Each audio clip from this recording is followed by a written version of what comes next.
नमस्कार दोस्तों, कैसे हैं आप लोग। उम्मीद करता हूं आप लोग बहुत अच्छे होंगे और आपकी तैयारी बहुत अच्छे से चल रही होगी। प्यारे बच्चों, जैसे कि आपको थंबनेल में दिख रहा है कि जे 5512 क्या परीक्षा मई में, इतनी जल्दी एग्जाम, संपूर्ण जानकारी।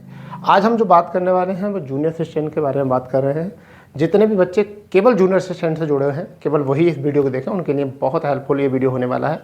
शायद आपको जो आपके साथ होने वाला है उससे आपको पहले ही चौकन्ना किया जा रहा है, मगर फिर भी आप इस वीडियो को पूरा देखेंगे, शायद आपका जो है बहुत ज़्यादा आपके लिए हेल्पफुल ये होने वाला है। प्यारे बच्चों, क्या है माजरा मैं आपको बताता हूँ। देखिए एग्ज़ाम के बारे में क्या है, आपको पता है 1 साल बीत चुका है।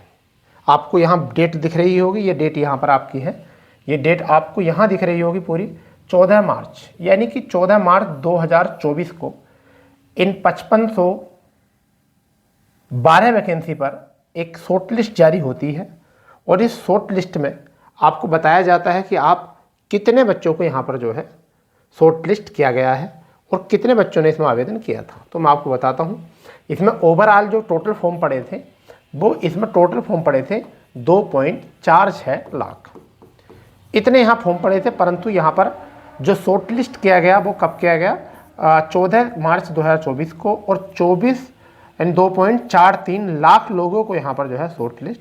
अब इतने बच्चे जो हैं 1 साल से निरंतर अपने एग्ज़ाम की तैयारी कर रहे हैं या फिर अपने एग्ज़ाम का इंतज़ार कर रहे हैं। अब ये वैकेंसी घट के जो है वो 5440 हो चुकी हैं। जो 5512 वैकेंसी थी अब घट के कितनी हो चुकी है, 5412, यानी कि 62 पदों को जो है यहाँ से वापस कर दिया गया है। ठीक है, इतनी बात आपको बहुत अच्छे से समझ में आ गई होगी। अब मुद्दा ये उठता है कि ये 5512 बड़ा एग्ज़ाम है, यानी कि यूपीट+सी का सबसे बड़ा एग्ज़ाम है। 1 साल गुजर चुका है इस एग्ज़ाम को। संभावनाएं इस एग्ज़ाम की क्या लग रही हैं, बच्चों ने कल भी जाकर सचिव साहब से बातचीत करी, आयोग में जानकारी ली, कर्मचारीगण से बात की। तो अब क्या उम्मीदें लग रही हैं इसकी। अब देखिए सब चीज़ें जो है ना एक उम्मीद पर कायम होती हैं। अब वो उम्मीद मैं यहाँ पर आपको बताता हूँ। देखिए फ़िलहाल में अभी कुछ चीज़ों के बारे में जानकारी मिली है, यानी कि आयोग ने एकाएक जो निर्णय ले रहा है, आयोग सोच रहा है 1 साल गुजर चुका है तो क्यों ना आपको 24-25 मई में आपका एग्जाम कर दिया जाए और 14 या 15 जून, यानी कि आपके लिए ये 2 डेट हैं। और अभी सुनने में आ रहा है कि 4 पालियों में ये पेपर होने की कंडीशन है, 4 पालियों में हो सकता है। अगर 4 पालियों में होगा तो आपको पता है 2 दिन में होगा, 24 और 25 को। ये अभी कोई फाइनल अप्रूवल नहीं मिला है, इस पर कोई फाइनल अप्रूवल अभी नहीं मिला है। यानी कि जैसे जैसे विचार चल रहे हैं ऐसे ऐसे जो है आपको सूचित किया जा रहा है, आपको अवगत किया जा रहा है, आपको बताया जा रहा है। और यदि ये जून में होता है, 14-15 जून को होता है, तब भी प्लान 4 पाली, मतलब बहरहाल 4 पालियों में चल रहा है प्लान, 4 पाली। आपको पता है जब 4 पाली में होगा तो नॉर्मलाइजेशन भी होगा, नॉर्मलाइजेशन, ठीक है भाई, ये चीज़ होगी। और इसकी जो बीमारी है आज तक किसी को समझ में नहीं आई नॉर्मलाइजेशन की, मगर बहरहाल एग्ज़ाम हो जाएगा। तो फिलहाल में मैं आपको बताऊं, जो पूरी प्लानिंग, पूरी संभावनाएं हैं वो लग रही हैं 24-25 मई को। आपको पता है एग्ज़ाम सेंटर की अगर हम बात करें तो एग्ज़ाम सेंटर में लखनऊ के साथ साथ आसपास के जो जनपद हैं, जैसे आपका कानपुर हो जाता है, ठीक है, आपका सीतापुर हो जाता है, ठीक है, ऐसे आसपास के जनपदों को भी यहाँ पर एग्ज़ाम सेंटर बनाया जा सकता है। ठीक है, जैसे अभी मंडी सचिव का एक एग्ज़ाम है तो उसको कानपुर में भी बच्चों ने सेंटर बनाया है बच्चों का, ठीक है, कानपुर भी सेंटर बना है। तो इसलिए ये जो है ना आसपास के भी सेंटरों को चेक किया जा रहा है कि हम भली भांति जो है सफल होंगे या नहीं होंगे। तो अभी जो आप तैयारी करेंगे 5512 वाले बच्चे जो हैं वो अभी तैयारी करिए आप 24-25 मई की। देखो जल्दी तैयारी मानकर करोगे तो आपको इसमें जो है बेनिफिट होगा। 24-25 मई मान कर तैयारी करोगे तो आपको इसमें बेनिफिट होगा।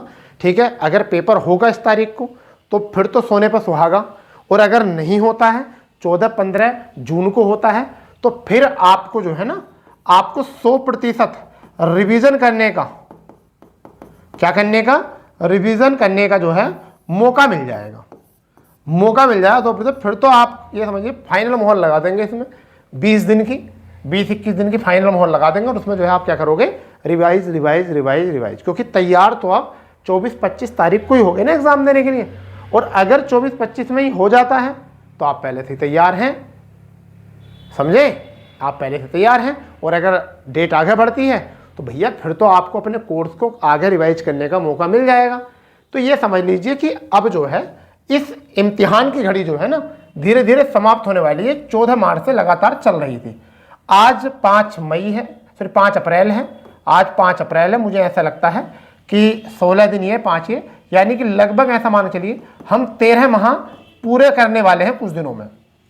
13 माह हम पूरे करने वाले हैं कुछ दिनों में इस एग्जाम का इंतजार करते करते। ये तो शॉर्ट लिस्ट का इंतजार है। आवेदन तो पहले हुए थे, आवेदन जो मांगे गए थे वो मांगे गए थे मेरे लाल 10/3/2023 को, अक्टूबर 23 को माने गए थे। ठीक है, तो बहुत पुरानी भर्ती सी हो गई है लगभग, परंतु इसके बाद वाली भर्तियों के भी जो है एग्जाम हो चुके हैं।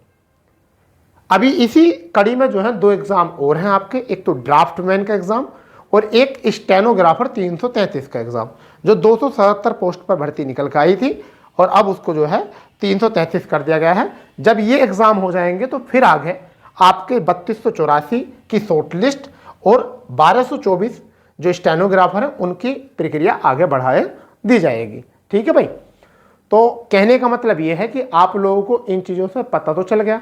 अब बस आपको ये करना है कि अब इस पर लगातार जो है ना अपनी तैयारी बरकरार रखनी है। ऐसा ना हो कि आप हल्का हल्का सोच कर जो है कि बहुत कम कंपटीशन हो गया, पुलिस वाले चले जाएंगे, इतने ये हो जाएगा, वो हो जाएगा, ऐसा हो जाएगा। भाई मेरे, अगर 24-25 मई को होता तो उत्तर प्रदेश पुलिस वाले जो हैं कहीं नहीं जाएंगे, वो पेपर दे के जाएंगे फिर, क्योंकि जेटीसी उनकी जून में है, वो जेटीसी जून में है तो पेपर दे कर जाएंगे वो तुम्हारा।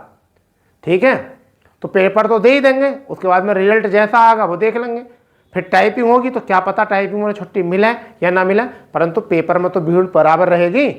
इसलिए कंपटीशन अभी हल्का मत समझिए, अभी आप अपनी तैयारी करके चलिए। ठीक है, और जो बच्चे इसमें लगे हुए हैं उनके लिए गोल्डन चांस है, इससे बड़ा चांस है नहीं कि इतने समय पहले आपको बताया जा रहा है। अब कुछ बच्चे कहेंगे अभी तो तुम 14-15 जून बता रहे थे कुछ दिन पहले, अभी जो है आप 24-25 बता लगे। भाई पहले तैयारी करने में ऐसा तो है नहीं कि तुम्हारे पिंपल्स निकल जाएंगे, एलर्जी हो जाएगी, ठीक है, तुम्हें नुकसान दे जाएगी, फिर भी मान कर तैयारी कर सकते हो ना। जो बच्चा घर पर टाइपिंग 4.5 मिनट में निकाल के जाता है ना, वो वहाँ 5 मिनट में टाइपिंग निकाल देता। ऐसे जो बच्चा 1.5 घंटे में पेपर करके जाता है ना, यहाँ अपनी प्रैक्टिस करके जाता है, वहाँ 2 घंटे में पेपर अच्छा कर देता है। तो इसलिए थोड़ा सा पहले भी मान के चलो, अगर हो गई इस डेट को एग्जाम तो बल्ले बल्ले, और नहीं होती है तो फिर 14-15 को तो होना ही है। तो इन बातों पे भी गौर करो, निगेटिविटी मत फैलाना बिल्कुल भी। ठीक है, अब केवल जितना निगेटिविटी फैलाने में टाइम लगाते हो, जितना दूसरों में कमी निकालने में टाइम लगाते हो, इतना अगर सिलेबस में टाइम लगाओगे ना तो आपका सिलेक्शन हो जाएगा। इसलिए मेरे दोस्तों, आप सिलेक्शन पर फोकस कीजिए अपने। ठीक है, तुम्हें पता है एक सिलेक्शन होने पर 100 गलतियां माफ है तुम्हारी। अगर आपने 100 कृत कार्य भी किए हैं और आप एक सिलेक्शन ले लेते हो तो आपकी 100 गलतियां जो हैं पूरी तरीके से माफ कर दी जाएंगी। ये बात दिमाग में रखिए, आगे जैसे भी कुछ होगा आपको बताया जाएगा। फिलहाल में आपके लिए बड़ा अपडेट है। चलिए प्यारे बच्चों, अगले अपडेट में मिलते हैं। जब तक के लिए जय हिंद, जय भारत, वंदे मातरम।